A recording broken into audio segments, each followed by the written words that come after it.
Lots of thoughts about the recent trend that's happening, people being overemployed, working 3 jobs at once, taking multiple Zoom meetings at once, leaving one job, jumping into another one. Man, it sounds crazy, but there's some opportunity here. I want to talk about that today.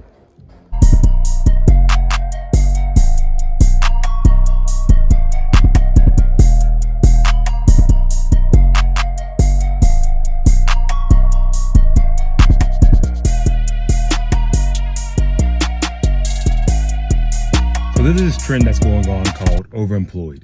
And I know this is a negative thing about most people when you search it on Google, but it's people that have 2 jobs basically. So this happens a lot in tech, especially with everything going on. Can you blame them? They're sort of working 2 full-time jobs. They're out here looking for multiple jobs at a time. They already have a full-time job and they're just juggling. I know numerous people pulling that off. And then even side hustling has a negative connotation by most employers because you're not focused, you're not locked in.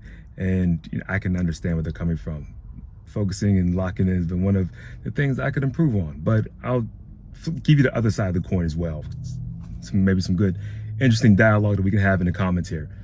Is that one, if someone's willing to work 2 full-time jobs, that means they're probably putting in at least 60 hours a week. So they probably have some work ethic about them. They probably are acquiring new skills to be able to juggle and be able to manage multiple opportunities at once, right? And most importantly, the timing of when they're really ready to make these moves in their life is happening now. So that's an interesting person for me to talk to, for one. 2, the person's willing to side hustle similar activities, acquiring new skills, trying new things, and they're doers, is what I'm getting at. These people are not just people that are talking about things, but they're actually in the trenches executing on things. And that's one of the hardest things to come by. People that have some urgency about their life and people that are doing things in the real world consistently. And I think that one of the things that I believe for people that are hiring, salespeople especially, man, you talk to a salesperson, they can move the mountains, man. They can, they can make anything happen. The greatest thing sends hands in pockets. Best thing sends sliced bread, right? They can do a lot of great things.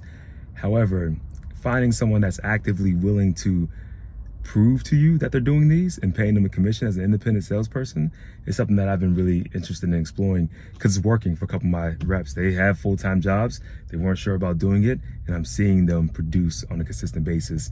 And now they're entertaining it full-time opposed to just a side hustle part-time thing. But it's allowed me to kind of sift through a lot of people that were, this might have been a good path. They weren't sure. They were not, they haven't done this before. All those question marks that are out there that we all face when we're going into new territory.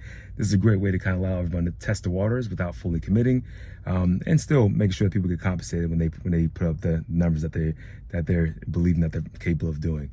What's your thoughts about this when it comes to fully commission-based people? It happens a lot in the medical device sales world versus going through the whole hiring and recruiting funnel process.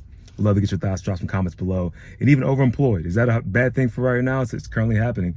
A lot of people on your payroll might be doing that. You don't even know about it, but I'd love to know what you think about that whole movement as well. All right.